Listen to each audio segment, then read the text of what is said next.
ماشاءاللہ آپ محترم حافظ ابوبکر رفیق صاحب کا جامع اور پرمغز خطاب سماعت فرما رہے تھے، اور یقیناً یہی چیزیں ہیں جو انسان کے لیے بڑی ہی قابل غور ہیں۔ اللہ جل شانہ سے ہمیشہ دعا کرنی چاہیے کہ اللہ تعالی ہم سب کو حسن خاتمہ نصیب فرمائے۔ اب اس کے بعد اس پروگرام کا دوسرا درس پیش خدمت ہے۔ چند گزارشات ہیں جو تمام بہن بھائیوں کی خدمت میں رکھنا چاہتا ہوں، اس ارادے سے کہ اللہ جل شانہ ہماری اصلاح فرمائے اور ہماری دنیا اور آخرت کی کامیابی کا ذریعہ بنا دے۔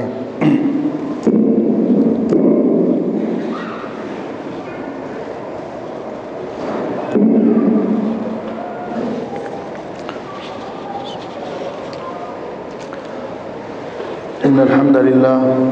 الحمد لله نحمده ونستعينه ونستغفره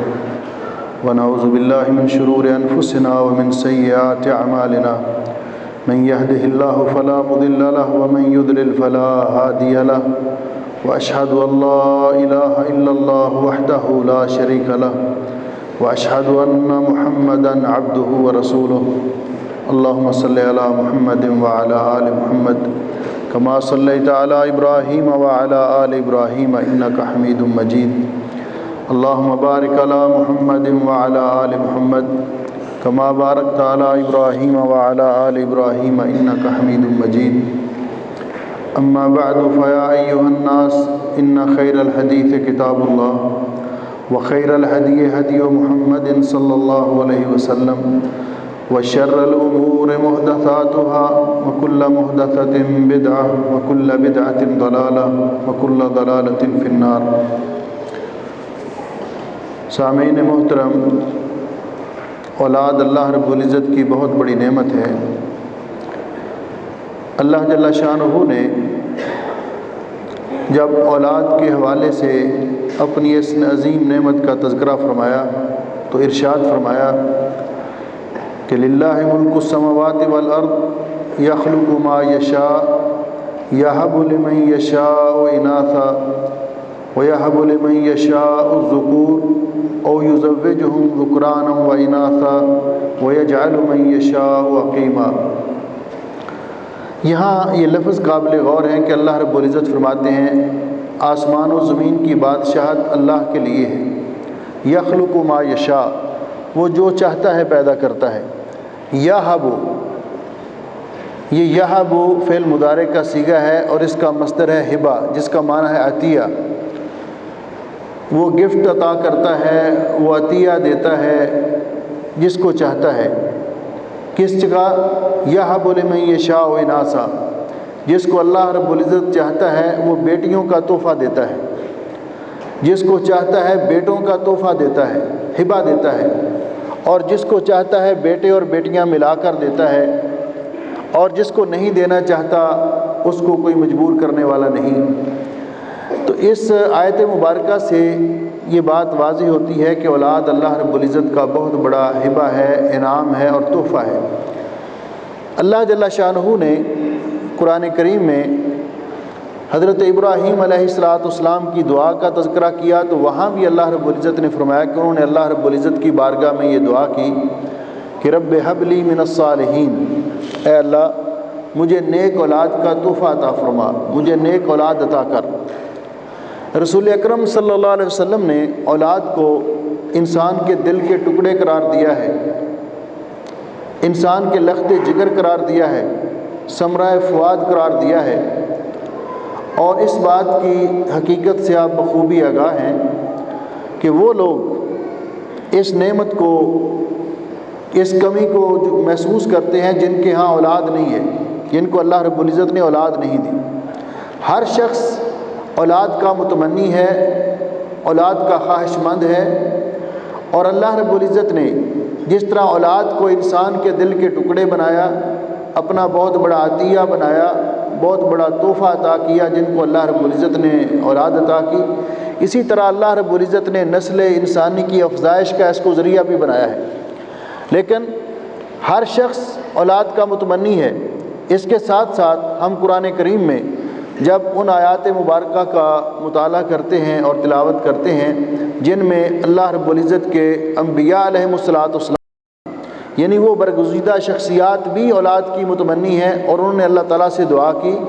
اور وہ دعا اس انداز میں کی کہ رب ہب لی من الصالحین، اے اللہ ہمیں نیک اولاد عطا فرما، اے اللہ مجھے ذریہ طیبہ عطا فرما۔ ہر انسان اولاد کا متمنی بھی ہے اور ہر انسان کی یہ خواہش بھی ہے کہ اس کی اولاد نیک ہو، ہر انسان کی یہ تمنا اور خواہش بھی ہے کہ اس کی اولاد نیک ہو، حتیٰ کہ وہ لوگ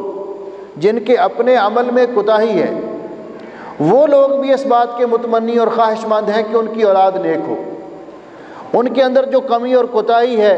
وہ اپنی اولاد میں نہیں دیکھنا چاہتے۔ آج ہم اس حوالے سے صرف اس موضوع پر گفتگو کریں گے۔ یہ موضوع بہت طویل ہے کہ اولاد کی تربیت ضروری کیوں ہے اور اولاد کی تربیت کیسے کی جائے۔ اولاد کی تربیت ضروری اس لیے ہے کہ ہر انسان کی جب یہ خواہش ہے کہ اس کی اولاد نیک ہو تو یہ نیک اولاد اس کو کیسے میسر آ سکتی ہے۔ جب ہم قرآن و حدیث کی نصوص کا مطالعہ کرتے ہیں تو ہمیں دو قسم کی اولاد میں دو قسم کے افراد نظر آتے ہیں، دو قسم کی اولادیں ہمیں نظر آتی ہیں۔ ایک قسم کی اولاد وہ ہے جو انسان کے لیے دنیا میں بھی نیک نامی کا باعث ہے، آرام و سکون کا باعث ہے، راحت کا باعث ہے، اور آخرت میں بھی انسان کے لیے بلندی درجات کا باعث ہوگی، آخرت میں بھی کامرانی اور کامیابیوں کا باعث ہوگی۔ اور دوسری اولاد ایسی ہے جو دنیا کے اندر بھی انسان کی نامرادی کا سبب ہے اور آخرت کے اندر بھی اللہ رب العزت کے ہاں مواخذے کا باعث ہوگی اور اللہ رب العزت کی سزا کا اس کو مستحق بنائے گی۔ اللہ جل شانہ نے قرآن پاک میں جہاں اولاد کا اس انداز میں تذکرہ کیا کہ اولاد آنکھوں کی ٹھنڈک ہے، وہاں اللہ رب العزت نے اولاد کو فتنہ بھی قرار دیا۔ انما اموالکم واولادکم فتنہ، اولاد تمہارے مال اور تمہاری اولاد تمہارے لیے آزمائش بھی ہیں۔ اولاد کو انسان کا دشمن بھی قرار دیا۔ ان من بعد ازواجکم واولادکم عدو فاحذروہم، تمہاری بعض ازواج اور بعض اولاد تمہاری دشمن بھی ہیں، ان سے ذرا محتاط رہو۔ بعض اوقات اولاد کو اللہ رب العزت نے ذکر الہی سے غفلت کا ذریعہ بھی قرار دیا۔ ایک طرف یہ اولاد ہے اور دوسری طرف وہ اولاد ہے کہ رسول اکرم صلی اللہ علیہ وسلم نے فرمایا اذا مات الانسان، جب انسان دنیا سے چلا جاتا ہے انقطع عملہ، اس کے اعمال کا سلسلہ منقطع ہو جاتا ہے، الا من ثلاث، سوائے تین قسم کے اعمال کے جو اس کے لیے باقی رہ جاتے ہیں۔ من صدقۃ جاریہ، ایک صدقہ جاریہ جو اپنی زندگی میں وہ کوئی ایسا صدقہ کر کے گیا جو مستمر ہے، مرنے کے بعد بھی جب تک وہ عمل ہوتا رہے گا اس سے لوگ استفادہ کرتے رہیں گے، اس کو قبر کے اندر اس کا ثواب اور اجر ملتا رہے گا۔ اور دوسرا من علم ينتفع بہ، وہ نیک دین کا علم جو پڑھا کے گیا، جب تک یہ سلسلہ چلتا رہے گا لوگ اس سے نفع اٹھاتے رہیں گے، اس کو ثواب ملتا رہے گا۔ اور تیسرا من ولد صالح يدعو له، نیک اولاد جو مرنے کے بعد انسان کے لیے دعا کرتی رہتی ہے۔ مرنے کے بعد جو اولاد انسان کے لیے دعا کرتی رہتی ہے، اللہ رب العزت اس کا فائدہ انسان کو قبر میں پہنچاتے ہیں، حتیٰ کہ رسول اکرم صلی اللہ علیہ وسلم نے یہاں تک فرمایا کہ ان اللہ عز وجل ليرفع الدرجة للعبد الصالح فی الجنہ،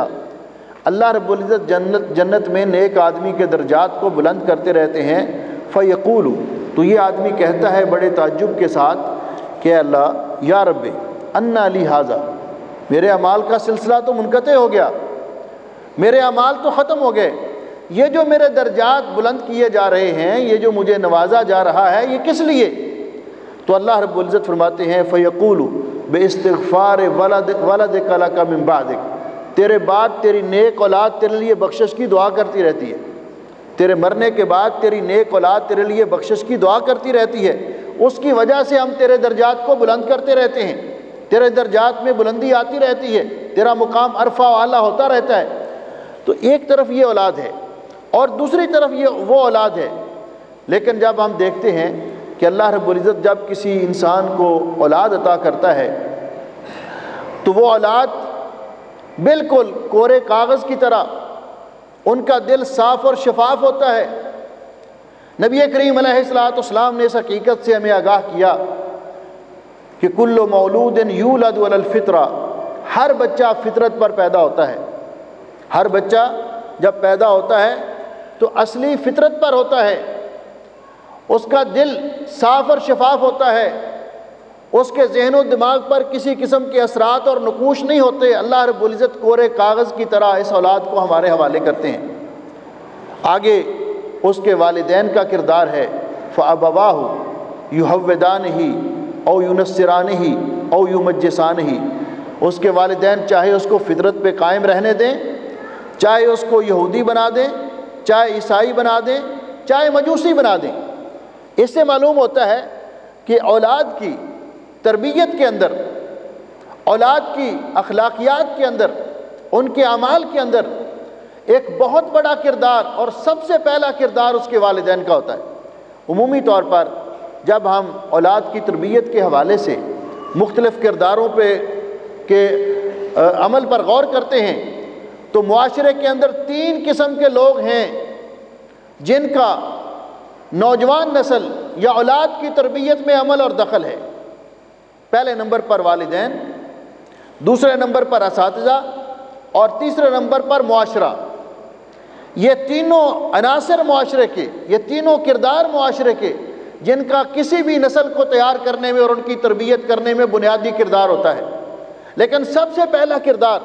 والدین کا۔ اسی لیے اللہ جل شانہ نے والدین کو کی جو ذمہ داری لگائی اس کا ذکر کرنے سے پہلے ہم اگر اس بات پر غور کریں کہ یہ کس قدر اہم ہے، یہ فطرت کا بھی تقاضا ہے، یہ فطرت کا بھی تقاضا ہے۔ ایک چھوٹا بچہ ہے، راستے میں ہمیں ملا، آپ مسجد کی طرف جا رہے ہیں، آفس کی طرف جا رہے ہیں، وہ صاف ستھرا بچہ آگے بڑھ کر آپ کو السلام علیکم کہتا ہے انکل جی السلام علیکم، بڑے ادب سے پیش آتا ہے۔ آپ فوری طور پر اس بچے کو بھی دعا دیتے ہیں، اس کے ساتھ پیار کرتے ہیں، اور اس کے والدین کو بھی دعا دیتے ہیں کہ اچھے ماں باپ کا بیٹا ہے، اس کے والدین نے اس کی اچھی تربیت کی ہے۔ چھوٹا سا بچہ ہے،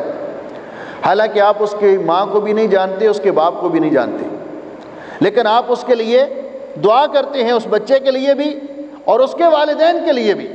کیونکہ ان کے والدین کی تربیت کا رنگ آپ کو اس بچے میں نظر آ رہا ہے۔ اس کے مقابلے میں ایک دوسرا بچہ ہے، وہ بچہ بالکل گھر سے نکلا ہے اور کپڑے اس کے میلے کچیلے ہیں، منہ بھی نہیں اس کے دھویا ہوا، آپ گزرتے ہیں تو مٹی اٹھا کر آپ کے اوپر پھینک دیتا ہے۔ آپ گھر سے تیار ہو کے جا رہے ہیں، آپ اس کو بھی برا بھلا کہتے ہیں اور اس کے ماں باپ کو بھی برا بھلا کہتے ہیں۔ ماں باپ کا کیا قصور ہے؟ اس لیے کہ یہ فطرت کا تقاضا ہے کہ ہم سمجھتے ہیں کہ اس کے والدین نے اس کی تربیت میں کوتاہی کی ہے، اس کے والدین نے اس کی تربیت میں کوتاہی کی ہے۔ اسی لیے علماء کا اس بات پر اجماع ہے کہ قیامت کے دن، اتفاق ہے علماء کا کہ قیامت کے دن وہ والدین جنہوں نے اپنی اولاد کی تربیت میں کوتاہی کی ہوگی اللہ رب العزت کی بارگاہ میں جواب دہ ہوں گے۔ اولاد سے بعد میں پوچھا جائے گا، والدین سے جواب طلبی پہلے کی جائے گی۔ امام ابن قیم رحمۃ اللہ علیہ فرماتے ہیں کہ اگر آپ وہ اولادیں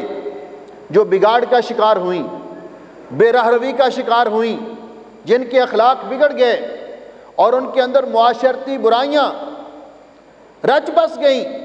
آپ اگر ان کے اسباب پر غور کریں تو آپ اس نتیجے پر پہنچیں گے کہ اس کا بنیادی سبب اس کے والدین ہیں، اس کے والدین کی کوتاہی ہے، انہوں نے اس کی صحیح تربیت نہیں کی۔ اس لیے میرے بھائیوں اور میری بہنوں، ہم اس موضوع پر گفتگو کرنے سے پہلے، اس مقدمے کے بعد سب سے پہلے اس بات پر ہم غور کریں اور اس بات کا احساس کریں اور اس کو تسلیم کریں کہ ہم مسلمان ہیں۔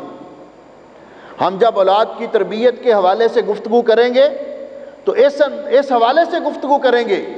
کہ ہم مسلمان ہیں، ہمارا مذہب اسلام ہے، ہم اللہ اور اللہ کے رسول کے حکم کے پابند ہیں، اور ہم اس ترازو کے اندر آپ کو تول لیں گے اپنے آپ کو کہ ہم نے اس کی روشنی میں اپنی اولاد کی تربیت کی ہے یا نہیں کی۔ ہمیں کسی اور کی طرف دیکھنے کی ضرورت نہیں، ہمارے پاس اسوہ اور نمونہ اور آئیڈیل ہیں حضرت محمد الرسول اللہ صلی اللہ علیہ وسلم، اور آپ کی تربیت یافتہ، آپ کے شاگردان گرامی اور تربیت یافتہ جیل اور نسل حضرات صحابہ کرام رضوان اللہ علیہم اجمعین اور ان کے بچے، ہم ان کو دیکھیں گے۔ آج ہم اگر یہ کوتاہی کبھی کبھی ہمارے دل میں اس کا احساس اور شعور ہوتا ہے تو ہمارے پاس ایک بڑا آسان سا بہانہ ہے، ہم وہ بہانہ کر کے اس کا بوجھ دوسروں پہ ڈال دیتے ہیں۔ کبھی اس کو تقدیر کا بہانہ بنا کر کہتے ہیں جی ہماری قسمت ہی ایسی ہے، کبھی ہم اس کو معاشرے کے دیگر افراد پر اس کا بوجھ ڈال دیتے ہیں کہ فلاں نے میرے بچوں کا خیال نہیں رکھا، فلاں نے میرے بچوں کو بگاڑ دیا، جبکہ بنیادی طور پر سب سے پہلا دخل اور کردار وہ والدین کا ہے، اور والدین میں بھی بنیادی طور پر جس کا کردار ہے وہ والد کا ہے۔ اللہ جل شانہ نے قرآن پاک میں جو حکم دیا، یا ایھا الذین آمنوا، اے ایمان والو، قوا انفسکم واہلیکم نارا، اپنے آپ کو بھی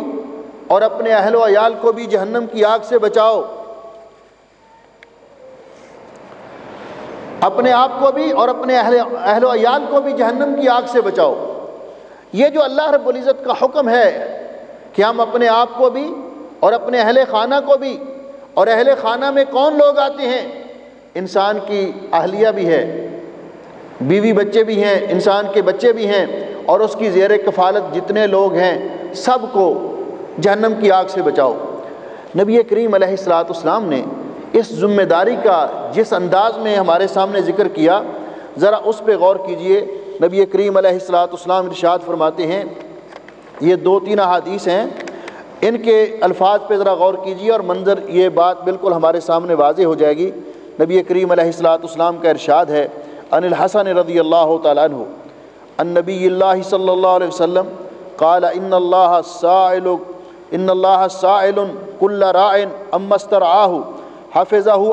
ام ضیعہ حتی یسأل الرجل عن اہل بیتہ۔ قیامت کے دن اللہ تعالیٰ ہر اس شخص سے جس کو اللہ رب العزت نے کوئی ذمہ داری سونپی ہے، جس کو اللہ تعالیٰ نے کسی کا سربراہ بنایا ہے، سرپرست بنایا ہے، اللہ تعالیٰ اس سے سوال کرے گا۔ کیا سوال کرے گا؟ احفظہ ام ضیعہ، اس نے اپنی رعایا کی حفاظت کی یا ان کو ضائع کر دیا یا ان کو برباد کر دیا۔ حتی یسأل الرجل عن اہل بیتہ، حتیٰ کہ ہر شخص کو اس کے اہل خانہ کے بارے میں پوچھا جائے گا کہ آپ نے ان کی صحیح اسلامی تربیت کی یا نہیں کی، آپ نے ان کو صحیح راستے پہ چلایا یا نہیں چلایا۔ ذمہ دار ہے، وہ سربراہ ہے، اس کو اپنی ذمہ داری ادا کرنی چاہیے تھی۔ دوسری حدیث سنیے، نبی کریم علیہ الصلوۃ والسلام کا ارشاد گرامی ہے، آپ نے فرمایا ما من عبد یسترعیہ اللہ رعیۃ یموت یوم یموت وہو غاش لرعیتہ الا حرم اللہ علیہ الجنہ۔ جس آدمی کو اللہ تعالیٰ کسی رعیت کا سربراہ بناتا ہے اور اس کو اس حال میں موت آ جاتی ہے، وہو غاش لرعیتہ، وہ اپنی رعایا کے ساتھ خیانت کرنے والا ہے،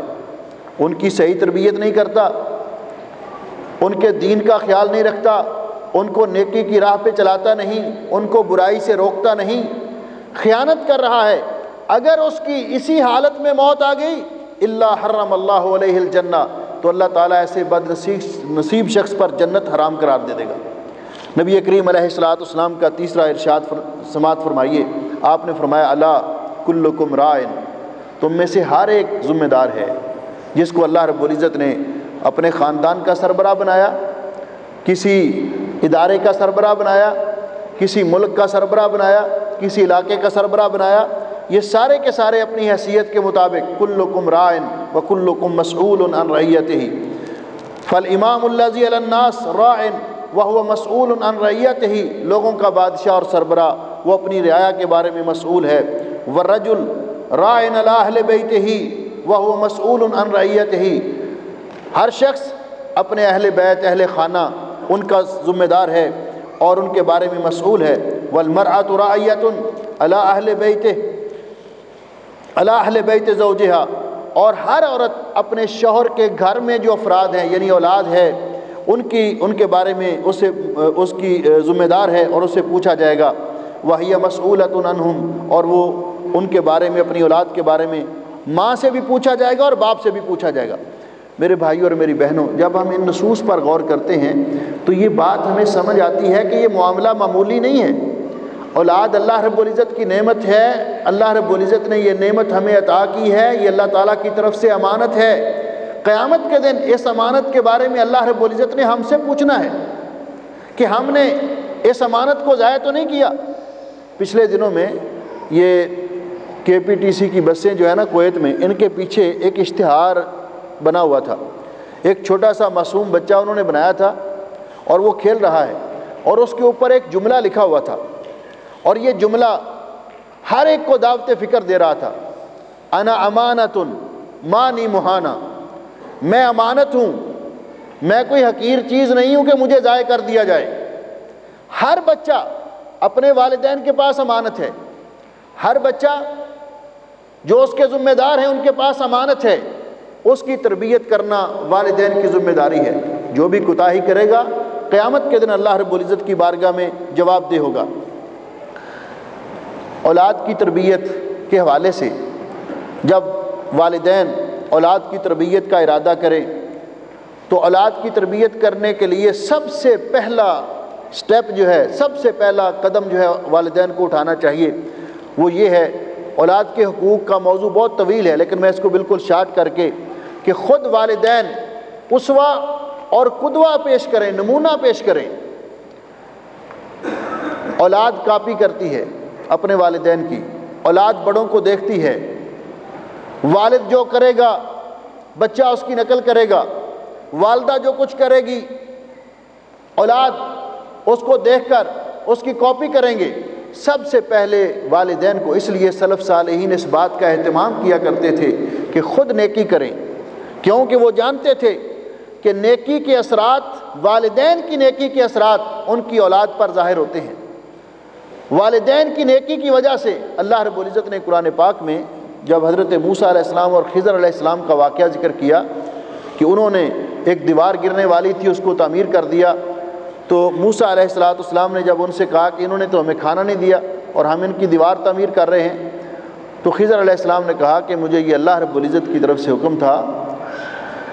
یہ 2 یتیم بچوں کی دیوار تھی جس کے نیچے ان کا خزانہ دفن تھا۔ اللہ رب العزت نے 2 نبیوں کو حکم دیا کہ وہ دیوار تعمیر کر کے ان یتیم بچوں کے خزانے کو محفوظ کر دیں۔ کیوں؟ وَقَانَ أَبُوهُمَا صَالِحًا، کہ ان کا باپ نیک تھا، ان کا باپ نیک تھا۔ تو والدین کی نیکی، سلف صالحین اس بات کا اہتمام کرتے تھے، خود نیکی کرتے تھے، اللہ سے ڈرتے رہتے تھے، گناہوں سے بچتے رہتے تھے کہ ہماری گناہوں کے اثرات ہماری اولاد پر مرتب نہ ہوں، ہماری اولاد کے اخلاق نہ بگڑ جائیں۔ اس لیے سب سے پہلے والدین کو اپنا اسوہ آئیڈیل بنا کر کے طور پر پیش کرنا چاہیے کہ والدین گناہوں سے بچیں، ہر ایسی برائی سے بچیں جس کو برائی کہا جاتا ہے اور جو بگاڑ کا سبب بنتی ہے، تو سب سے پہلے اپنا اسوہ اور قدوہ پیش کریں۔ دوسری بات کہ والدین اولاد کی تربیت کے وقت باہم متفق ہوں، یہ نہیں کہ اولاد اگر غلطی کرتی ہے تو والد کسی غلطی کی وجہ سے اولاد کو ڈانٹتا ہے، باپ اگر ڈانٹتا ہے تو ماں اس کو سینے سے لگا لے اور ماں یہ ظاہر کرے کہ جیسے باپ اس کی مخالفت کر رہا ہے اور ماں اس کی فیور کر رہی ہے۔ ایسا کرنا اولاد کی تربیت کے میدان میں انتہائی غلط اقدام ہے اور انتہائی کوتاہی ہے۔ اس بات پر اتفاق کر کے کہ اگر باپ نے غلطی کی وجہ سے ڈانٹا ہے تو ماں بھی بچے کو سمجھائے کہ ہاں بیٹے یہ واقعی غلطی ہے، آپ کے باپ نے آپ کو ناجائز نہیں ڈانٹا، وہ آپ کے فائدے کا سوچ رہے ہیں۔ اور یہ بات جو ہم عمومی طور پر کہتے ہیں کہ کوئی بات نہیں، بچہ ہے، چھوٹا ہے، اور جو وہ مطالبہ کرتا ہے، غلط سلط مطالبہ کرتا ہے، ہم اس کے مطالبے کو پورا کرنے کے لیے تیار ہو جاتے ہیں۔ اگر باپ نہیں مانتا تو ماں سفارش کرتی ہے اور بچے کے اخلاق بگڑ جاتے ہیں۔ میں عام طور پر ہی کہتا ہوں کہ دیکھیے، بچہ ہے چھوٹا، اس کو سمجھ نہیں ہے، سامنے آگ جل رہی ہے، آگ کے انگارے دہک رہے ہیں، بچہ ان کو خوبصورت چیز سمجھ کر، پھول سمجھ کر پکڑنا چاہتا ہے، لیکن والدین اس کو آگ کے پاس نہیں جانے دیتے۔ بچہ ضد کرتا ہے، بچہ روتا ہے، لیکن والدین پھر بھی اس کو وہاں نہیں جانے دیتے. کیوں نہیں جانے؟ کچھ بھی کر لے، جتنا مرضی روئے اور ضد کرے، والدین کبھی اس کو انگارہ ہاتھ میں نہیں پکڑنے دیں گے، کیونکہ وہ سمجھتے ہیں کہ یہ اس کے لیے نقصان دہ ہے، اس کے لیے نقصان دہ ہے. اسی طرح باقی وہ تمام امور جن کو والدین سمجھتے ہیں کہ اولاد کے لیے نقصان دہ ہے، ان امور سے ہمیشہ ہر صورت میں بچے کو سمجھا کر اس سے دور رکھنا چاہیے. آج کوتاہی ہو گئی تو کل یہ اس برائی میں اور اس مصیبت میں گرفتار ہو جائے گا. تیسری بات، والدین آپس میں باہم لڑائی جھگڑے سے گریز کریں. آپس میں لڑائی جھگڑے سے گریز کریں، اس کا اولاد کی صحت پر بہت برا اثر پڑتا ہے. گالی گلوچ سے گریز کریں. اولاد سب سے پہلے اگر گالی گلوچ سیکھتی ہے تو گھر سے ہی سیکھتی ہے. ہمارے اسلاف کا طرز عمل کیا تھا؟ حضرت انس رضی اللہ تعالیٰ عنہ کی والدہ ام سلیم رضی اللہ تعالیٰ عنہ مسلمان ہو گئی. ان کے باپ جنہوں نے نصرانیت اختیار کر لی تھی وہ ابھی مدینہ میں تھے. تو سیدہ ام سلیم رضی اللہ تعالیٰ عنہ، حضرت انس بالکل چھوٹے تھے، ابھی بولنا ہی شروع کیا تھا، تو ان کو کلمے کی تلقین کیا کرتی تھی کہ بیٹے پڑھو لا الہ الا اللہ، لا الہ الا اللہ. تو ان کا باپ ڈانٹتا ان کی والدہ کو کہ تم میرے بچے کو خراب کر رہی ہو. تو وہ کہتی کہ نہیں، میں اپنے بچے کی اصلاح کر رہی ہوں، بیٹے پڑھو لا الہ الا اللہ. پھر ان کا باپ چھوڑ کر چلا گیا اور دوسرے علاقے میں چلا گیا، اور ام سلیم رضی اللہ تعالیٰ عنہ نے دوسری شادی کر لی. تو بچپن سے ہی ان کی والدہ ان کو سمجھا رہی ہیں کہ لا الہ الا اللہ. تو بچوں کو ابتدا سے ہی یہ تلقین کرنی چاہیے. اس کے بعد بعض اوقات ایسے ہوتا ہے کہ والدین اولاد کو کوئی بات نہیں مانتی، اولاد کو اس وجہ سے گھر سے نکال دیتے ہیں. آج کل کا جو ماحول ہے یہ وہ نہیں جو پہلے والا تھا. پہلے یہ تھا کہ اگر بچے کو گھر سے نکال دیا، بچہ کہاں جائے گا؟ گاؤں میں رہے گا، تھوڑا بہت پریشان ہو کر پھر گھر آ جائے گا، والد سے اور والدہ سے معافی مانگ لے گا، معاملہ ختم ہو جائے گا، اور اس کو تنبیہ بھی ہو جائے گی کہ میں نے غلطی کی ہے، اس کی اصلاح بھی ہو جائے گی. آج اگر آپ کسی بچے کو ڈانٹ کر، وہ غلطی کر رہا ہے اس کو آپ ڈانٹتے ہیں، وہ نہیں مانتا، آپ کہتے ہیں چلو ہمارے گھر سے نکل جاؤ، وہ تو پہلے ہی یہ چاہتا ہے، وہ تو پہلے ہی یہ چاہتا ہے کہ کسی طرح مجھے گھر سے نکال دیں. اور وہ بس پہ بیٹھے گا، ٹرین پہ بیٹھے گا، پلین پہ بیٹھے گا، پتہ نہیں کہاں کا کہاں نکل جائے گا، اور ایسا بگاڑ اس کے اندر آئے گا کہ جس کی اصلاح بعد میں ممکن نہیں ہوگی. اس لیے بجائے اس کے کہ اولاد کو، یعنی ماحول کو سامنے رکھ کر، صورتحال کو سامنے رکھ کر انسان کو اپنی اولاد کی تربیت کرنی چاہیے. تو میں عرض کر رہا تھا کہ ہمیں سب سے پہلے یہ احساس ہونا چاہیے کہ ہم مسلمان ہیں. مذہب اسلام میں رہتے ہوئے، اسلام کے دائرے میں رہتے ہوئے ہم نے اپنی اولاد کی تربیت کرنی ہے. اور اس تربیت کے اندر سب سے پہلا جو کام ہے، اس تربیت کا جو پہلا زینہ ہے وہ یہ ہے کہ اپنی اولاد کو عقیدہ توحید کی تلقین کی جائے، عقیدے کی اصلاح کی طرف توجہ دی جائے. اور یہی طریقہ انبیاء علیہم الصلوۃ والسلام کا اللہ رب العزت نے قرآن پاک میں ذکر فرمایا، وَوَصَّى بِهَا إِبْرَاهِيمُ بَنِيهِ وَيَعْقُوبُ يَا بَنِيَّ إِنَّ اللَّهَ اصْطَفَىٰ لَكُمُ الدِّينَ فَلَا تَمُوتُنَّ إِلَّا وَأَنْتُمْ مُسْلِمُونَ. حضرت ابراہیم علیہ السلام نے اور حضرت یعقوب علیہ السلام نے اپنے بیٹوں کو یہی وصیت کی کہ بیٹو، اللہ نے آپ کو اسلام کی نعمت سے نوازا ہے. ہمیں بھی اپنی اولاد کو یہ بات باور کروانی چاہیے کہ مصیبت یہ ہے کہ ہم اسلام پر عمل کرتے ہوئے اپنے مذہب کو اس دور میں سمجھتے ہیں، اسلام پر عمل کرتے ہوئے معذرت خواہانہ رویہ اختیار کرتے ہیں کہ شاید ہم کسی سے پیچھے ہیں، شاید ہم لوگوں کے واویلا کی بنا پر لوگ کہتے ہیں کہ یہ دقیانوسی لوگ ہیں، یہ بیکورڈ لوگ ہیں، یہ بنیاد پرست ہیں، اور ہم اس پروپیگنڈے سے متاثر ہو کر ہم کہتے ہیں شاید واقعی ہم ان سے کم تر درجے کے لوگ ہیں. حالانکہ جس کو اللہ رب العزت نے اسلام جیسی نعمت عطا کی، یہ اللہ رب العزت کا بہت بڑا احسان ہے، اور ہمیں اللہ رب العزت کا شکر ادا کرنا چاہیے اس بات پر، اور ہمارا سر فخر سے بلند ہونا چاہیے کہ اللہ رب العزت نے ہمیں دین اسلام عطا کیا ہے. تو جب ہم اپنی اولاد کے ذہن میں یہ بات ڈالیں کہ الحمدللہ ہم مسلمان ہیں، ہم جو کام بھی کریں گے اللہ کے حکم کے مطابق کریں گے، رسول اکرم صلی اللہ علیہ وسلم کی سنت کے مطابق کریں گے. اور یہ تربیت کا پہلا زینہ ہے جو اللہ رب العزت کو ایک نیک بندے جن کے نام پر اللہ رب العزت نے قرآن پاک کی ایک پوری سورت اتاری، لقمان حکیم، اللہ رب العزت نے ان کے اس تربیتی پہلو کا خصوصی طور پر ذکر کیا کہ وہ اپنی اولاد کی تربیت کر رہے ہیں اور اپنے بیٹے کو نصیحت کر رہے ہیں. اذ قال لقمان لابنہ وهو یعظہ یا بنی لا تشرک باللہ ان الشرک لظلم عظیم. بیٹے شرک نہ کرنا، کبھی اللہ کے ساتھ کسی کو شریک نہ ٹھہرانا. یہ بچپن میں اس کی تربیت کر رہے ہیں. ان الشرک لظلم عظیم، شرک بہت بڑا ظلم ہے. اور حقیقت یہ ہے کہ جب ہم بنیادی طور پر اس سٹیپ پر کوتاہی کرتے ہیں، مجھے یاد ہے اس وقت ہم اسکول میں کوئی دوسری تیسری کلاس میں پڑھتے تھے، تو اسکول سے واپس آ رہے تھے تو بارش شروع ہو گئی، بادل گرجنا شروع ہو گیا. تو ہمارا ایک ساتھی تھا، وہ ہماری ایج کا ہی تھا، تو اس نے فوراً کہنا شروع کر دیا بابا فرید لوہے دیاں کندھاں لوہے دے شتیر. یعنی بابا فرید کو پکار رہا ہے، کہتا ہے یہ ہمارے مکان کی چھت بھی لوہے کی بنا دو اور دیواریں بھی لوہے کی بنا دو. تو میں نے اسے کہا تو نے کہاں سے سیکھا؟ کہتا ہے میری دادی اماں نے کہا ہے کہ جب بادل گرجتے ہیں تو اس وقت یہ پڑھا کرو، بابے فرید کو پکارا کرو. اب بچپن سے اس نے یہ سیکھ لیا، اس کا یہ عقیدہ بن گیا، اور یہ بگاڑ اب آخر تک چلا جائے گا اللہ کہ جس کو اللہ رب العزت توفیق دے دے کہ وہ اپنے عقیدے کی اصلاح کر لے. اس لیے اس بات کو ہلکا نہیں سمجھنا چاہیے، اپنی اولاد کے عقیدے پر خصوصی طور پر توجہ دینی چاہیے. پیارے نبی حضرت محمد رسول اللہ صلی اللہ علیہ وسلم کا اسلوب کیا تھا، یہ روایت ذرا توجہ سے سنیے، یہ حدیث پاک،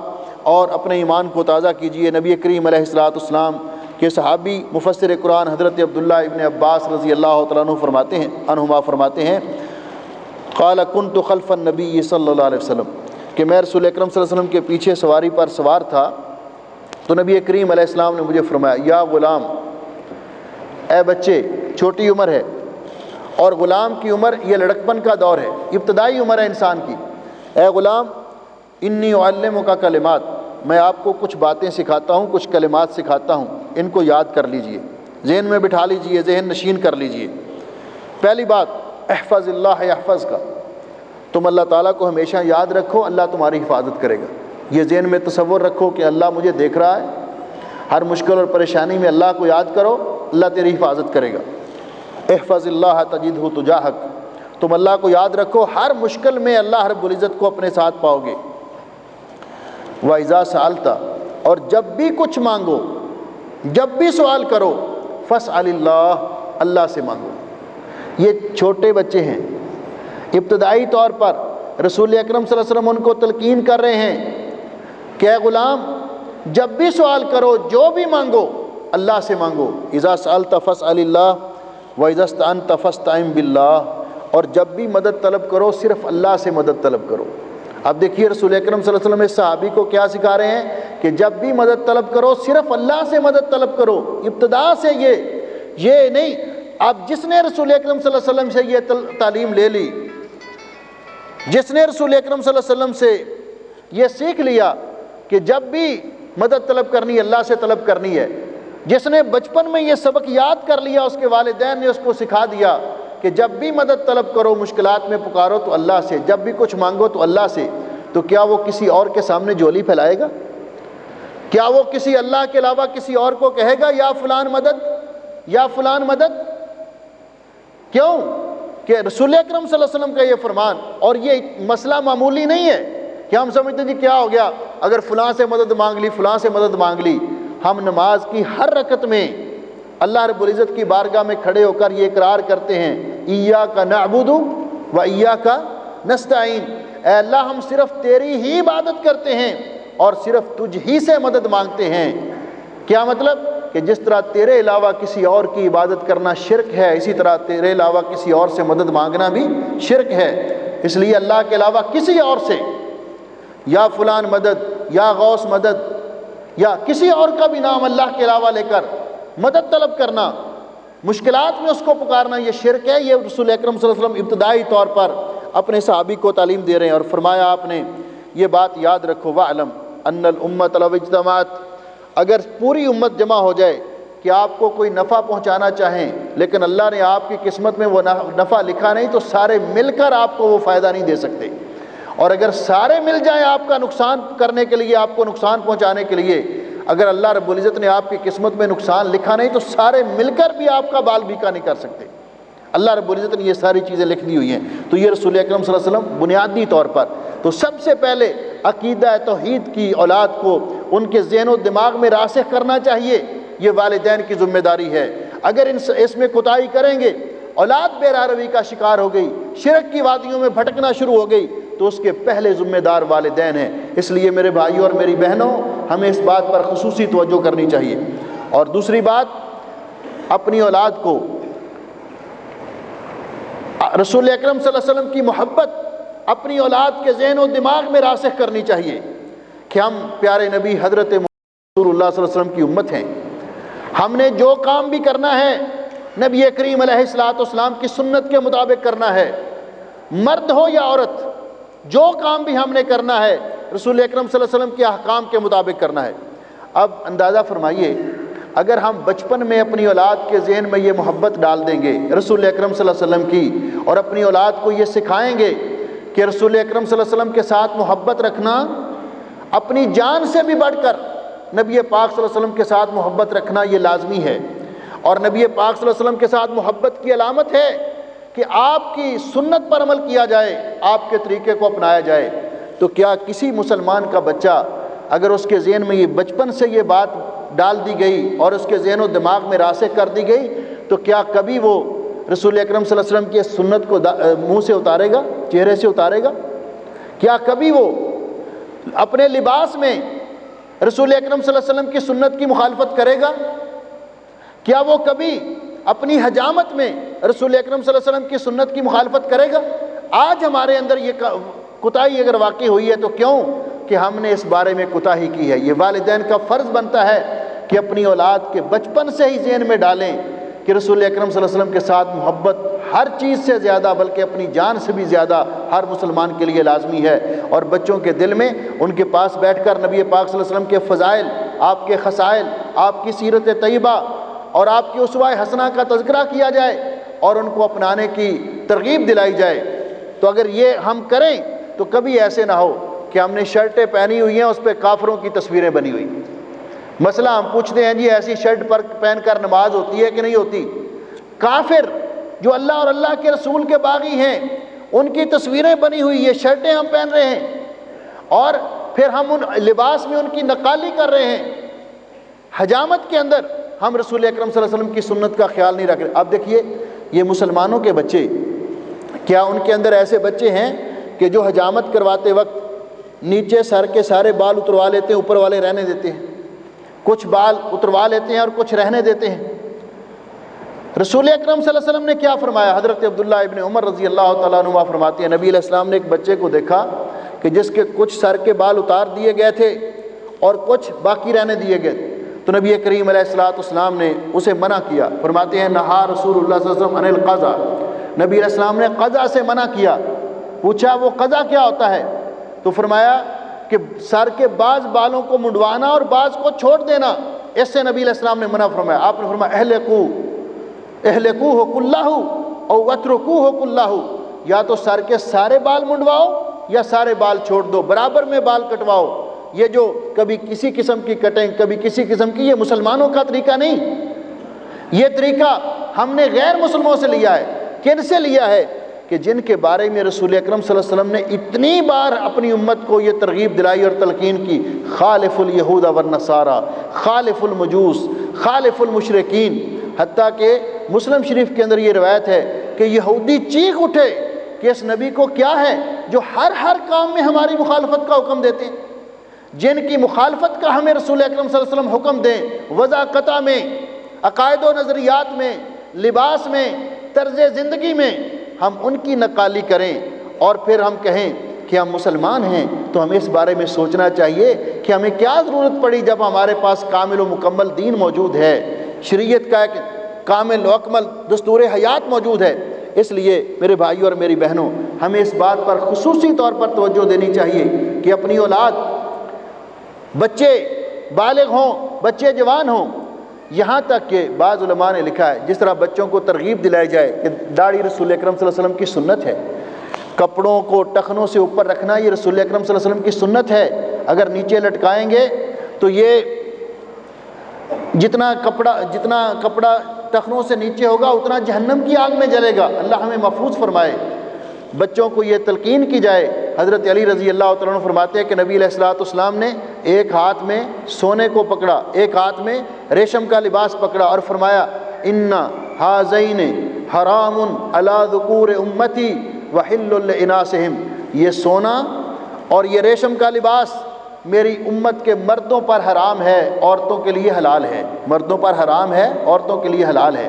اگر بچپن سے اولاد کو یہ بات سکھائی جائے تو نبی کریم علیہ السلام کے فرمان کی مخالفت کرتے ہوئے کبھی ہمارا نوجوان یہ گلے میں سونے کی چین نہ پہنے،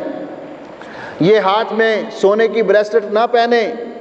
یہ کبھی ہاتھ میں انگوٹھی نہ پہنے، نہ منگنی کے موقع پر نہ شادی کے موقع پر۔ وہ جانے کہ رسول اکرم صلی اللہ علیہ وسلم نے ایک آدمی کو دیکھا کہ اس نے اپنے ہاتھ میں سونے کی انگوٹھی پہنی ہوئی، تو آپ نے فرمایا اللہ کے بندے کیا تمہیں یہ بات پسند ہے کہ اللہ تعالیٰ اس کے بدلے میں تجھے آگ کی انگوٹھی پہنائے؟ اس نے وہ انگوٹھی اتار کر پھینک دی۔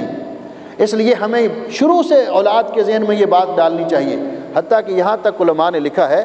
کہ جس طرح نبی کریم علیہ السلام نے حکم دیا ہے عبادت کے لیے کہ اگر اولاد 7 سال کی ہو جائے، اولاد 7 سال کی ہو جائے تو ان کو نماز کی ترغیب دلائی جائے، اور اگر 10 سال کی ہو جائے نماز نہ پڑھیں تو ان کو نماز نہ پڑھنے پر سزا دی جائے۔ علماء نے لکھا ہے کہ اس پر قیاس کرتے ہوئے بچی جب 7 سال کی ہو جائے تو اس کو پردے کی، اسکارف پہننے کی، عبایا پہننے کی ترغیب دلانی چاہیے، اور جب 10 سال کی ہو جائے اس کو اس کا اہتمام زیادہ کروانا چاہیے۔ یہ پردہ یہ مسلمان عورت کا وقار ہے۔ آج ہم دیکھ رہے ہیں ایسا لباس بچیاں جو 10 سال سے بھی زیادہ کی، علماء نے لکھا ہے کہ 7 سال سے یہ ترغیب دلانی شروع کرنی چاہیے، شروع سے ان کو احساس دلانا چاہیے کہ عورتیں بھی رسول اکرم صلی اللہ علیہ وسلم کے حکم کی پابند ہیں، اور عورتوں کو بھی یہ حکم دیا گیا ہے کہ وہ بھی لباس کے اندر شرعی احکام کی پابندی کریں۔ عورت کا پورا جسم کا پردہ ہے، سر کے بالوں سے لے کر پاؤں کے تلوے تک، یہ سارے کا سارا جسم عورت پردہ ہے، تو عورت کو اس بات کا احساس رہنا چاہیے۔ لیکن آج ہم دیکھتے ہیں کہ مسلمان معاشرے میں یہ کتنی بڑی کوتاہی ہے کہ لباس اتنا ٹائٹ پہنا ہوا یا اتنا شفاف پہنا ہوا، اگر ہم بچپن سے ہی اولاد کے ذہن میں یہ بات ڈال دیں کہ نبی علیہ السلام نے فرمایا کہ صنفان من اہل النار لم اراہما، 2 قسم کے لوگ پکے جہنمی ہیں، آج میں ان کو نہیں دیکھ رہا، یعنی بعد میں آئیں گے۔ اللہ ہمیں محفوظ فرمائے اس بربادی سے اور اس نامرادی سے۔ ان میں سے پہلے شخص رجال بأیدیہم کاذناب البقر، وہ لوگ جن کے ہاتھوں میں بیلوں کی دموں کی طرح کوڑے ہیں اور لوگوں کو مارتے پھرتے ہیں، ظلم کرتے ہیں۔ اور دوسرا نساء کاسیات عاریات مائلات ممیلات رؤوسہن کاسنمۃ البخت لا يدخلن الجنۃ ولا یجدن ریحھا، کہ نبی علیہ السلام نے فرمائی وہ عورتیں کہ جو لباس پہنتی ہیں، لباس پہننے کے باوجود ایسے ہیں جیسے انہوں نے لباس پہنا ہی نہیں، یا تو لباس ایسا ہے کہ اتنا ٹائٹ اور تنگ ہے کہ جسم کی ساخت ظاہر ہو رہی ہے، یا لباس ایسا ہے کہ اتنا باریک اور شفاف ہے کہ جسم نظر آ رہا ہے۔ لباس پہننے کے باوجود فرمایا کاسیات عاریات، انہوں نے لباس پہنا ہے لیکن معلوم ہوتا ہے کہ جیسے انہوں نے لباس پہنا ہی نہیں ہوا۔ تو آپ نے فرمایا انہوں نے اپنے سر کے جوڑے ایسے بنائے ہوئے ہیں جس طرح بختی اونٹنیوں کی کوہانیں ہوتی ہیں۔ کتنی بڑی سخت وعید رسول اکرم صلی اللہ علیہ وسلم نے فرمائی کہ لا يدخلن الجنۃ ولا یجدن ریحھا، نہ وہ جنت میں جا سکیں گی نہ جنت کی خوشبو پا سکیں گی۔ اگر ہم بچپن سے ہی اپنی اولاد کے ذہن میں یہ بات ڈال دیں تو بڑی ہو کر کبھی کوئی بچی یہ مطالبہ نہیں کرے گی اور یہ اصرار نہیں کرے گی کہ میں نے ایسا لباس پہننا ہے، میں نے ایسا لباس پہننا ہے۔ مسلم معاشرے کے اندر یہ کیوں ہے کہ اولاد کی تربیت میں ہم سے کوتاہی ہوئی، اور والدین اس کے ذمہ دار ہیں، اور سب سے پہلے ذمہ دار والدین ہیں۔ اسی طرح اگر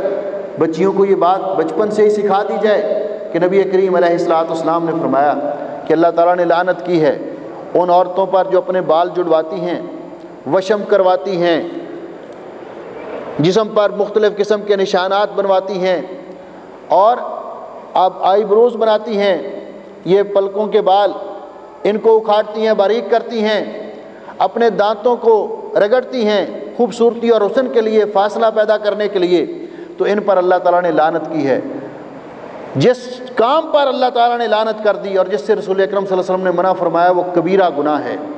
شوہر مطالبہ کرے نہ کرے، کسی حالت میں بھی جائز نہیں، کیونکہ جب اللہ اور اللہ کے رسول کا حکم آ جائے تو پھر کسی اور کا حکم ماننا ہمارے لیے لازم نہیں رہتا، مسلمان کے لیے لازم نہیں رہتا۔ جب ہم بچپن سے یہ بات اپنے بچوں کے ذہن میں، بچیوں کے ذہن میں ڈال دیں گے تو وہ بڑے ہو کر خود ان کو احساس ہوگا کہ یہ بہت بڑی نافرمانی ہے اللہ کی اور اللہ کے رسول کی، وہ کبھی ایسا نہیں کریں گے۔ لیکن اگر ہم بچپن میں کوتاہی کریں گے تو وہ ضد کریں گے، اس بات پر مصر ہوں گے، جس کے ذمہ دار اولاد بھی ہوگی اور اس سے پہلے والدین ہوں گے، اللہ رب العزت کی بارگاہ میں ان کو جواب دینا ہوگا۔ اگر یہ بچوں کو سکھا دیا جائے، بچیوں کو، کہ یہ نیل پالش لگانے سے وضو نہیں ہوتا، اور اگر وہ نیل پالش کی حفاظت کرنے کے لیے نمازیں بھی چھوڑ دیتی ہیں تو اس کے ذمہ دار بھی والدین ہیں، کیوں کہ اس کی تہہ میں پانی نہیں جاتا۔ اس لیے ایسی چیزوں سے بچپن سے ہی اگر ہم اولاد کی ایسی تربیت کریں کہ اولاد ان چیزوں سے بچے تو یقیناً آگے چل کر یہ اولاد اپنے والدین کی فرما بردار بھی ہوگی، اللہ رب العزت کی رحمت کی مستحق بھی ہوگی۔ لیکن اگر ہم نے ابتدائی طور پر کوتاہی کی، کوئی بات نہیں، ابھی بچے چھوٹے ہیں، بڑے ہو کر سمجھ جائیں گے، تو جب تک یہ شاخ نرم ہے اس کو جدھر بھی جھکا لو گے جھک جائے گی، اس کو جو بھی طریقہ، جو بھی عادت ڈال دو گے یہ سیکھ لے گی۔ لیکن جب یہ شاخ سخت ہو جائے گی، یہ تنا بن جائے گا، پھر آپ اس کو جھکانا چاہیں گے تو جھکے گا نہیں بلکہ ٹوٹ جائے گا۔ رسول اکرم صلی اللہ علیہ وسلم کا جو انداز تربیت تھا ذرا اس کو ملاحظہ فرمائیے۔ نبی کریم علیہ السلام کے صحابی حضرت عمر ابن سلمہ رضی اللہ تعالیٰ عنہ بیان کرتے ہیں کہ میں رسول اکرم صلی اللہ علیہ وسلم کی کفالت میں تھا اور چھوٹا تھا، نبی پاک صلی اللہ علیہ وسلم کے پاس کھانا کھانے کے لیے بیٹھا۔ یہ انداز تربیت ہے، یعنی یہ نہیں کہ بچہ چھوٹا ہے کوئی بات نہیں، بچپن سے یہ بات ذہن میں ڈالی جائے۔ اگر بچپن میں یہ کہہ دیا کہ نہیں چھوٹا ہے کوئی بات نہیں، بڑا ہو کر تو جو بات وہ چھوٹے بچپنے میں سیکھ لے گا، چھوٹی عمر میں سیکھ لے گا، اس کو کبھی چھوڑنے کے لیے تیار نہیں ہوگا۔ میرے بھائی اور میری بہنوں، ہمیں خصوصی طور پر اس بات پہ توجہ دینی چاہیے اور رسول اکرم صلی اللہ علیہ وسلم کا یہ انداز اپنانا چاہیے۔ فرماتے ہیں کہ میں کھانا کھانے کے لیے رسول اکرم صلی اللہ علیہ وسلم کے ساتھ بیٹھا اور میرا ہاتھ کھانے کی اس پلیٹ میں یا صحن میں گھوم رہا تھا تو نبی علیہ السلام نے میرا ہاتھ پکڑ لیا اور مجھے فرمایا، یا غلام، اے بچے، سم اللہ، پہلے بسم اللہ پڑھو، پھر کل بیمینک کا، اپنے دائیں ہاتھ سے کھاؤ، کل مما یلیک، اور اپنے آگے سے کھاؤ۔ بچپن میں رسول اکرم صلی اللہ علیہ وسلم نے یہ بات سکھائی تو حضرت عمر ابن سلمہ کہتے ہیں کہ ساری عمر پھر میرا یہ طریقہ ہی بن گیا، اس کے بعد میں نے کبھی اس کے کھانا اس طریقے سے ہٹ کر نہیں کھایا۔ یہ اس وقت بچپن میں سکھا دیا رسول اکرم صلی اللہ علیہ وسلم نے، آپ نے یہاں یہ کوتاہی نہیں کی، ہمیں یہ سکھایا کہ یہ کوتاہی کرنے کی عمر نہیں۔ آج اگر چھوڑ دو گے کوئی بات نہیں، بڑا ہو کر ایسے کر لے گا تو بڑا ہو کر کبھی بھی آپ کی بات نہیں مانے گا، اسی وقت سے اس کو سکھایا جائے۔ حضرت حسن رضی اللہ تعالیٰ عنہ بیان کرتے ہیں کہ نبی کریم علیہ السلام، میں چھوٹا تھا اس وقت، نبی کریم علیہ السلام نے مسجد نبوی میں کچھ صدقے کی کھجوریں پڑی ہوئی تھی تو انہوں نے جا کر ایک کھجور اٹھائی اور اپنے منہ میں ڈال دی۔ بعض روایات میں آتا ہے کہ ایسا زمانہ تھا کہ ابھی یہ گھٹنوں کے بل رینگتے تھے، اس کھجور کے ڈھیر کے پاس گئے، کھجور اٹھا کر منہ میں ڈال لی تو رسول اکرم صلی اللہ علیہ وسلم نے انگلی ڈال کر وہ کھجور ان کے منہ سے نکالی، دور سے روکا، آپ نے دیکھا اور وہ کھجور نکال کر فرمایا، انا لا ناکل الصدقہ، بیٹے ہم صدقہ نہیں کھایا کرتے، بیٹے ہم صدقہ نہیں کھایا کرتے۔ یہ انداز تربیت رسول اکرم صلی اللہ علیہ وسلم کا۔ حضرت عبداللہ ابن مسعود رضی اللہ تعالیٰ عنہ، ان کی بیوی نے ایک دن، چھوٹا بچہ تھا ان کا، اس کو اس کی کسی بہن کی قمیص پہنا دی باہر جانے کے لیے کہ کوئی بات نہیں چھوٹا بچہ ہے۔ جب وہ آئے تو اپنے شاگردوں کے پاس بیٹھے ہوئے تھے، حضرت عبداللہ ابن مسعود رضی اللہ تعالیٰ عنہ، وہ بچہ آیا تو کہا تو یہ قمیص کس نے پہنائی ہے؟ اس نے کہا جی ماما نے پہنائی ہے۔ یہ نہیں کہا چلو کوئی بات نہیں، فوراً کہا جاؤ اپنی ماں سے کہو آپ کی قمیص چینج کرے، اس لیے کہ اللہ رب العزت نے اس امت کے مردوں پر، مرد کا اطلاق بچے پر بھی ہوتا ہے، بڑے پر بھی ہوتا ہے، یعنی احکام کے اعتبار سے ابتدائی طور پر ترغیب اور بعد میں احکام کے اعتبار سے فرمایا چینج کر کے آؤ۔ اس امت کے مردوں کے لیے ریشم کا لباس پہننا جائز نہیں ہے، اس لیے ہمیں اس بات پہ غور کرنی چاہیے کہ ہم اس انداز میں اپنی اولاد کی تربیت کریں۔ اولاد کی تربیت میں جس طرح میں نے عرض کیا کہ کھانے پینے کے آداب، لباس کے آداب، نبی کریم علیہ السلام نے ارشاد فرمایا، آپ نے فرمایا لعن رسول اللہ صلی اللہ علیہ وسلم الرجل یلبس لبس المرأة والمرأۃ تلبس لبس الرجل، کہ اللہ تعالیٰ نے اس مرد پر لعنت کی ہے جو عورتوں والا لباس پہنتا ہے، اور اس عورت پر لعنت کی ہے جو مردوں والا لباس پہنتی ہے۔ دونوں کو ایک دوسرے کی مشابہت سے منع کیا، دونوں کو ایک دوسرے کی مشابہت سے منع کیا۔ عورت عورتوں والا لباس پہنے، مرد مردوں والا لباس پہنے۔ کیوں کہ اگر ہم یہاں کوتاہی کریں گے، آج ہم دیکھیں کہ مردوں کی مشابہت اختیار کرنے سے عورتوں کو منع کیا اور ان پر لعنت کی جو عورتیں مردوں کی مشابہت اختیار کرتی ہیں، اور جو مرد عورتوں کی مشابہت اختیار کرتے ہیں ان پر بھی لعنت کی ہے۔ کیوں کہ مرد ایک اور صنف ہے، عورت ایک اور صنف ہے، دونوں کے احکام شریعت میں الگ ہیں۔ اگر ہم کوتاہی کریں گے، عورتوں کو احساس ہی نہ ہو، عورتوں کو یہ احساس ہی نہ ہو کہ ہم عورتیں ہیں، ہمیں بھی شریعت نے کچھ احکام دیے ہیں، مردوں کو احساس ہی نہ ہو کہ ہم مرد ہیں، تو یہ کتنی عجیب بات ہے۔ تو یہ کب ہوتا ہے؟ جب انسان ابتدا ہی سے اولاد کی تربیت میں کوتاہی کرتا ہے اور اس سلسلے میں وہ اپنا کردار ادا نہیں کرتا۔ اسی طرح میرے بھائیوں، شروع سے ہی نبی کریم علیہ السلام نے اپنی اولاد کی اخلاقیات کی تربیت، اپنی اولاد کو سچ بولنے کی عادت ڈالنے کا ہمیں حکم دیا۔ حضرت عبداللہ ابن عامر رضی اللہ تعالیٰ عنہ بیان فرماتے ہیں کہ میری ماں، ایک دفعہ رسول اکرم صلی اللہ علیہ وسلم کی موجودگی میں میری ماں نے مجھے بلایا، اور میری ماں نے مجھے بلا کر کہا کہ آؤ میں آپ کو کچھ چیز دوں۔ تو رسول اکرم صلی اللہ علیہ وسلم نے میری والدہ سے پوچھا کہ کیا دینا چاہتی ہو؟ کہا میں اس کو کھجور دینا چاہتی ہوں۔ تو رسول اکرم صلی اللہ علیہ وسلم نے فرمایا اگر آپ اس کو بلا کر کچھ نہ دیتی تو تیرے نامہ اعمال میں ایک جھوٹ لکھ دیا جاتا۔ کیوں کہ یہ سٹیج تھی، اگر ماں بلا کر کچھ نہ دیتی تو بچہ سمجھتا کہ ایسے بھی کیا جا سکتا ہے، کسی کو دھوکہ بھی دیا جا سکتا ہے، کسی کو دھوکہ بھی دیا جا سکتا ہے۔ اس لیے آپ نے فوراً روکا، آپ نے فرمایا کہ ہاں اگر اس کو نہ کچھ دیتی تو آپ کے نامہ اعمال۔ اسی طرح خیانت اگر والدین کریں گے، مثلا ماں اگر اپنے بیٹے سے کہتی ہے کہ اب وہ ماں سے پیسے مانگتا ہے تو کہتی ہے چپکے سے اپنے باپ کی پیکٹ سے نکال لو، اس کے پرس سے نکال لو، تو بیٹا سمجھے گا کہ شاید یہ جائز کام ہے۔ اسی طرح فضول خرچی، گانا سننا، غلط صحبت اختیار کرنا، ایسی مجلسوں میں جانا۔ سلف صالحین اس کی شدید اس بات کا اہتمام کرتے تھے کبھی بچہ کسی بدعتی آدمی کی مجلس میں نہ جائے، کیونکہ بدعتی آدمی انسان کی اس طرح سیرت کو تباہ کر دیتا ہے۔ اس لیے ایسی مجلسوں میں جانا، برے لوگوں کی مجلس اختیار کرنا، والدین کو کڑی نگرانی کرنی چاہیے بچپن میں ہی اپنی اولاد کی، تاکہ ان کے اخلاق بگڑنے نہ پائیں۔ اگر والدین اس کا اہتمام کر لیں تو یقیناً یہی اولاد بڑی ہو کر والدین کی فرما بردار ہوگی، زندگی کے اندر بھی ان کے لیے نیک نامی کا باعث بنے گی، ان کی آنکھوں کی ٹھنڈک بنے گی، اور آخرت میں بھی انسان کے لیے بلندی درجات کا باعث بنے گی۔ اس کے مرنے کے بعد بھی یہ ایسی اولاد انسان کے لیے دعا کرے گی۔ اگر کوتاہی کی تو بالکل اسی طرح جس طرح حضرت عمر رضی اللہ تعالیٰ عنہ کی خدمت میں کسی باپ نے شکایت کی کہ میرا بیٹا نافرمان، انہوں نے بلا کر پوچھا تو بیٹے نے اسباب بتایا، تو فرمایا پہلے تو نے اپنے بیٹے کی نافرمانی کی ہے، اب تو کس طرح توقع رکھتا ہے کہ اپنے بیٹے کی تو نے صحیح تربیت نہیں کی، تو کس طرح توقع رکھتا ہے کہ تیرا بیٹا تیرا فرما بردار ہو اور تیری خدمت کرے۔ اس لیے میرے بھائیوں اور میری بہنوں، آخری بات یہ ہے کہ کوشش کے ساتھ ساتھ، محنت کے ساتھ ساتھ کہ ہم اپنی اولاد کی صحیح اسلامی تربیت کریں، ان کے ذہن میں یہ بات بٹھائیں کہ ہم مسلمان ہیں، ہمیں مسلمانوں والا طرز عمل اپنانا چاہیے۔ برتھ ڈے منانا اگر ہم شروع کریں گے، وش کریں گے ایسے موقع پر، یہ عیسائیوں کا طریقہ ہے، اسلام کا طریقہ نہیں ہے، تو بچے سمجھیں گے شاید یہ بھی ایک اچھا طریقہ ہے، بڑے ہو کر وہ خود مطالبہ کریں گے کہ ہمیں گفٹ دو ایسے موقع پر، اس سے بھی ہمیں گریز کرنا چاہیے۔ تو جو بھی طریقہ ہم اسلامی بچوں کے ذہن میں ڈالیں کہ ہم اسلام مذہب کے پابند ہیں، ہم رسول اکرم صلی اللہ علیہ وسلم کی سنت کے پابند ہیں، اور ساتھ ساتھ اپنی اولاد کے لیے ہمیشہ دعا بھی کرتے رہیں۔ رسول اکرم صلی اللہ علیہ وسلم نے فرمایا کہ کبھی بھی اپنی اولاد کے بارے میں، اپنے مال کے بارے میں اور اپنے خلاف بد دعا نہ کرو، کیونکہ بعض اوقات بعض ساعات ایسی ہوتی ہیں جن میں اللہ دعا قبول کر لیتا ہے۔ اگر انسان اس میں بد دعا کر بیٹھے تو سب کچھ تباہ ہو جائے، تو پھر اس کو کسی اور کو ملامت نہیں کرنی چاہیے۔ اور اللہ رب العزت نے عباد الرحمن کا تذکرہ کرتے ہوئے فرمایا کہ وہ اپنی اولاد کی اچھی تربیت کے ساتھ، اپنی اولاد کی دینی تربیت کے ساتھ ساتھ اللہ رب العزت کی بارگاہ میں دعا کرتے رہتے ہیں، اور یہ دعا ہمیں ہمیشہ کرنی چاہیے۔ ربنا هب لنا من ازواجنا وذرياتنا قرة اعين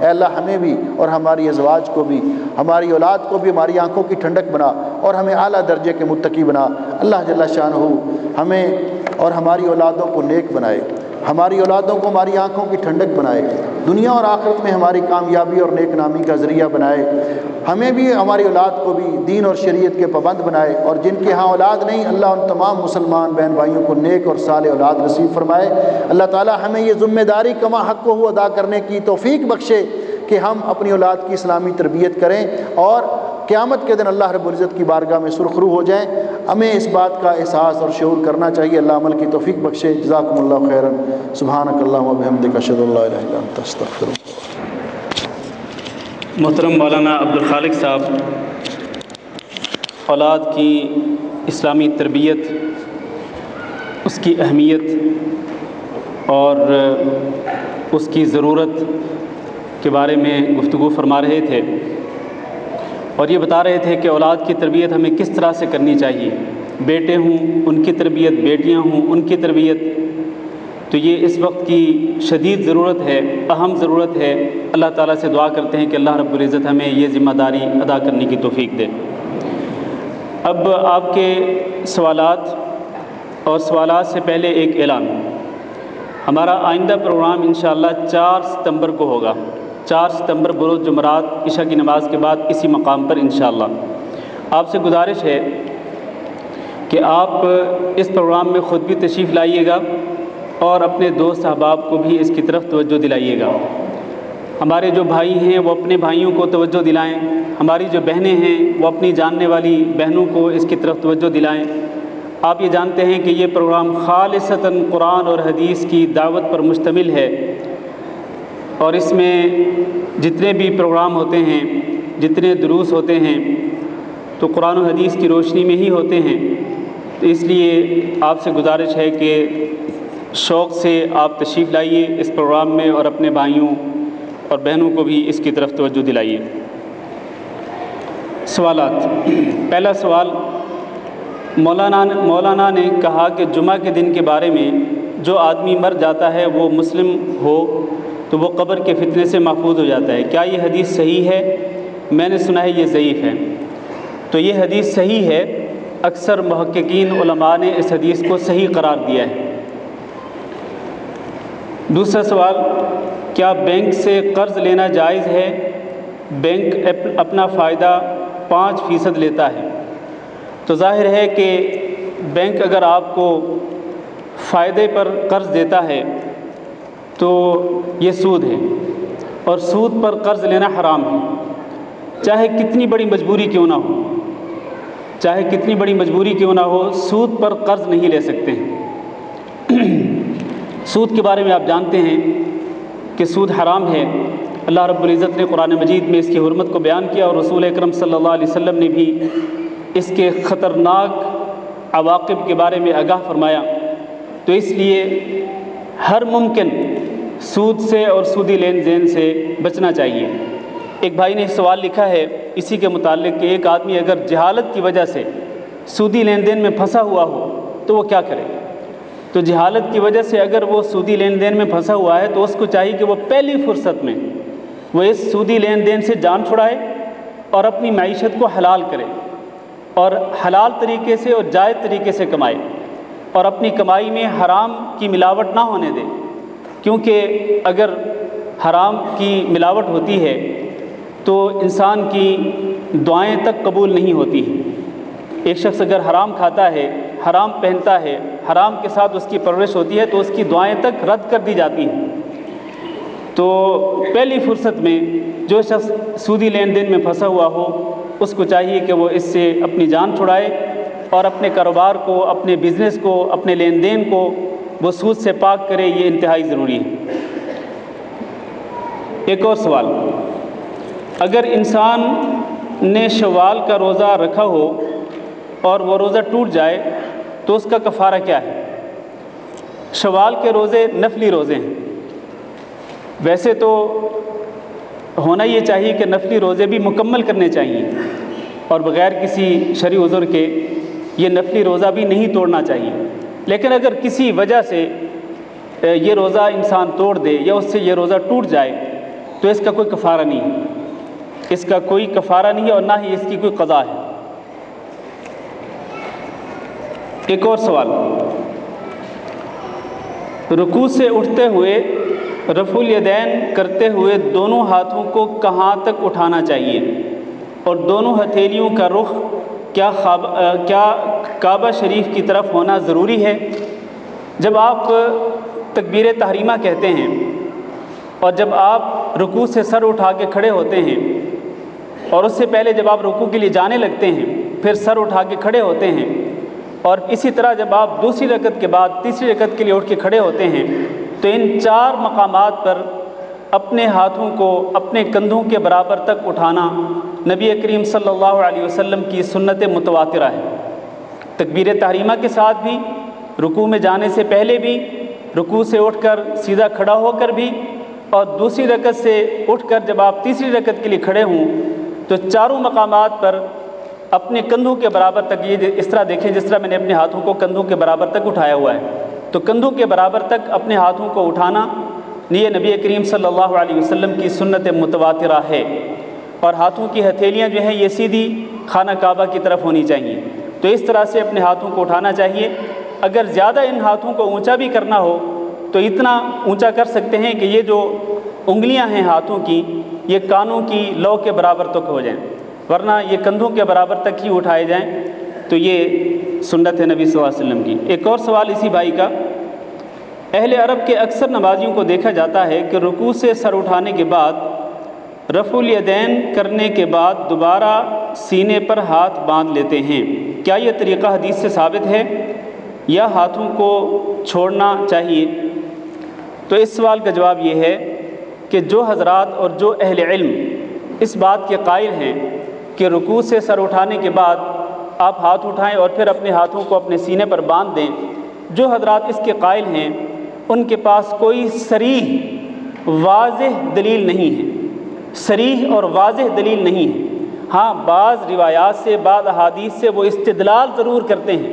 خصوصاً اس طرح کی احادیث جن میں یہ ہے کہ نبی صلی اللہ علیہ وسلم جب قیام کی حالت میں ہوتے تھے تو آپ صلی اللہ علیہ وسلم اپنے ہاتھوں کو باندھتے تھے، تو وہ یہ کہتے ہیں کہ یہ جو رکوع کے بعد کی جو حالت ہے یہ بھی قیام کی حالت ہے، تو وہ اس طرح استدلال کرتے ہیں، ورنہ صریح واضح دلیل کوئی نہیں جس سے یہ ثابت ہو کہ نبی صلی اللہ علیہ وسلم نے رکوع سے سر اٹھانے کے بعد اپنے ہاتھوں کو سینے پر باندھا، اس طرح کی کوئی واضح اور صریح دلیل نہیں ہے۔ اس لیے ہاتھوں کو چھوڑ دینا درست ہے، ہاتھوں کو چھوڑ دینا چاہیے۔ رکوع سے سر اٹھانے کے بعد جب آپ ہاتھوں کو اٹھا لیں، رفع الیدین کر لیں، تو اس کے بعد اپنے ہاتھوں کو چھوڑ دیں، یہ طریقہ زیادہ بہتر ہے۔ تاہم وہ حضرات جو ہاتھ باندھنے کے قائل ہیں وہ استدلال ضرور کرتے ہیں بعض دلائل سے، لیکن ان کے پاس کوئی صریح دلیل نہیں ہے۔ کیا ہم فوت شدہ انسان کے نام سے ختم قرآن کر سکتے ہیں؟ کیا اس کا ثواب انہیں میسر ہوگا؟ نہیں، کسی بھی فوت شدہ انسان کے لیے قرآن خوانی کرنا یہ نبی کریم صلی اللہ علیہ وسلم سے اور آپ صلی اللہ علیہ وسلم کے صحابہ اکرام سے ثابت نہیں ہے، سلف صالحین سے یہ طریقہ ثابت نہیں ہے کہ کسی فوت شدہ انسان کے لیے آپ قرآن خوانی کریں۔ نیت آپ کی یہ ہو کہ جو آپ قرآن پڑھیں گے، چاہے وہ کچھ صورتیں ہوں، چاہے وہ کچھ پارے ہوں یا وہ پورا قرآن مجید ہو، نیت آپ کی یہ ہو کہ اس کا ثواب جو ہے وہ فلاں فوت شدہ کی روح کو پہنچ جائے، اور لوگ اس طرح ایصال ثواب کرتے بھی ہیں، تو یہ طریقہ نبی کریم صلی اللہ علیہ وسلم سے ثابت نہیں ہے اور نہ ہی صحابہ اکرام سے۔ بلکہ آپ جانتے ہیں کہ نبی صلی اللہ علیہ وسلم کی حیات مبارکہ میں کئی صحابہ اکرام فوت ہوئے، آپ صلی اللہ علیہ وسلم نے آپ نے خود ہی ان کی نماز جنازہ پڑھائی، اپنے ہاتھوں ان کو دفن کیا، لیکن آپ صلی اللہ علیہ وسلم نے کسی صحابی کے لیے قرآن خوانی کرنے یا فاتحہ خوانی کرنے کی ترغیب نہیں دی اور نہ اس کا حکم دیا، اور نہ صحابہ اکرام اس طرح کرتے تھے۔ تو جو عمل بطور دین اور بطور عبادت، بطور کار خیر اس وقت دین میں نہیں تھا، وہ آج بھی دین میں نہیں ہو سکتا اور وہ قیامت تک دین میں شامل نہیں ہو سکتا۔ ایک سوال یہ ہے کہ عورت جب حمل سے ہو اور جو عورت دودھ پلاتی ہو تو کیا اس پر روزہ اور نماز اس نماز کا کیا حق ہے کہ کیا بعد میں رکھے یا کفارہ ادا کرے، اس کی حد کیا ہے؟ جب 2 سال چلے جائیں بنا روزے رکھے. دیکھیں، ایک عورت اگر حاملہ ہو اور دوسری عورت مرضعہ ہو، مرضعہ سے مراد دودھ پلا رہی ہو اپنے بچے کو، تو حاملہ اور مرضعہ یہ دونوں جو عورتیں ہیں، یہ اگر حمل کے دوران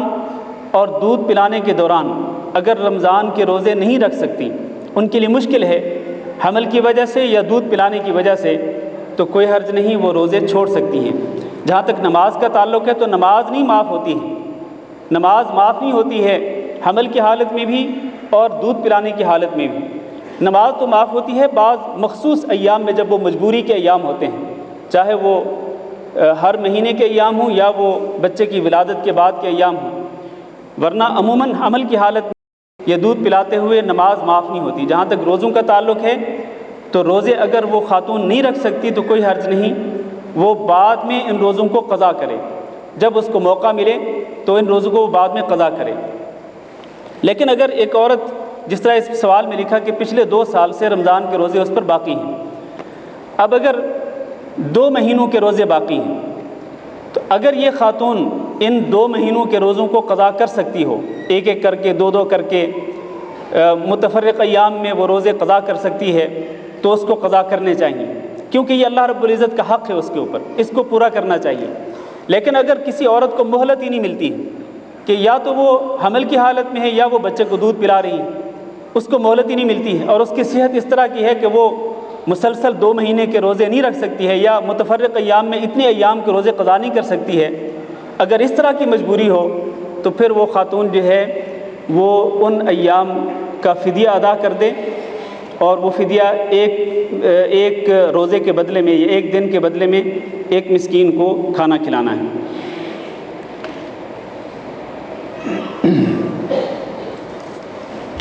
ایک سوال یہ ہے کہ فوت شدہ کے نام کا صدقہ کیسے کیا جائے؟ کسی کو خیرات دیتے وقت اسے بتایا جائے کہ یہ فلاں کی طرف سے صدقہ ہے، یا دل میں نیت کافی ہے؟ دل میں ہی نیت کافی ہوتی ہے. آپ نے اگر فرض کریں آپ نے 1 دینار، آدھا دینار، ربع دینار آپ نے کسی مسکین کو دیا، آپ کے دل میں یہ ہے کہ یہ میرے والد کی طرف سے صدقہ ہے، یہ میری والدہ کی طرف سے صدقہ ہے، بس یہی نیت کافی ہے. اب اس کو بتانا ضروری نہیں ہے کہ یہ صدقہ ہے میرے والد کی طرف سے یا میری والدہ کی طرف سے. دل انما الاعمال بالنیات، اعمال کا دار و مدار نیتوں پر ہے. کیا شریعت مبارکہ کی روح سے اولاد کو عاق کیا جا سکتا ہے اور جائیداد سے بے دخل کیا جا سکتا ہے؟ نہیں، اولاد اگر نافرمان ہو تو اولاد کو اپنی جائیداد سے بے دخل نہیں کیا جا سکتا اور اس کو عاق نہیں کیا جا سکتا. عاق کرنا یا بے دخل کرنا یہ درست نہیں ہے. ہاں، اگر آپ کی اولاد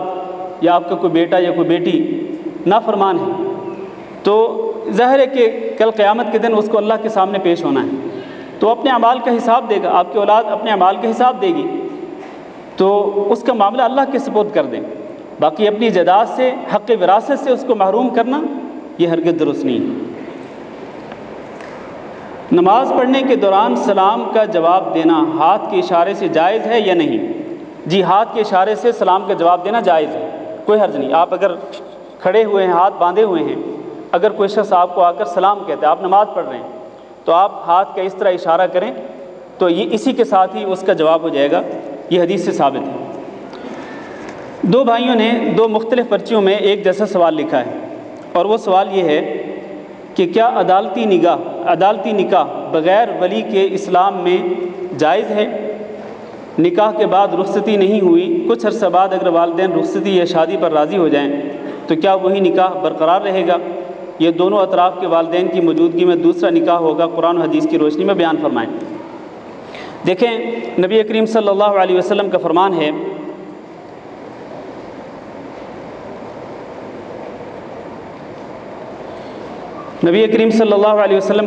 ہے کہ لا نکاح الا بولی، کہ نکاح نہیں ہوتا مگر ولی کے ساتھ. اور ایک اور حدیث میں ہے کہ کوئی عورت جب بغیر ولی کے نکاح کرتی ہے تو اس کا نکاح باطل ہوتا ہے. اور اس طرح کی اور کئی احادیث موجود ہیں. تو وہ نکاح جو بغیر ولی کی اجازت کے ہو جس طرح عدالتی نکاح ہوتا ہے، کورٹ میرج ہوتی ہے جو کہ ولی کی اجازت کے بغیر ہے، تو یہ جائز نہیں ہے، یہ نکاح باطل ہے نبی کریم صلی اللہ علیہ وسلم کی حدیث کے مطابق۔ لہٰذا اگر رخصتی نہیں ہوئی اور رخصتی سے پہلے والدین نکاح پر راضی ہو جاتے ہیں تو ٹھیک ہے، وہ نکاح دوبارہ ہوگا، وہ نکاح ولی کی اجازت کے ساتھ دوبارہ ہوگا اور اس کے بعد وہ اپنی ازدواجی زندگی شروع کریں گے۔ سوالات بہت سارے باقی ہیں جو میں نے جوابات دینے کے لیے چنے تھے، لیکن میرے پاس یہ پرچی آئی ہے کہ 11 بج چکے ہیں، وقت بہت زیادہ ہو چکا ہے، تو آپ سوالات کا سلسلہ بند کر دیں، تو اس لیے میں یہیں پر اپنا یہ سلسلہ ختم کرتا ہوں۔ اور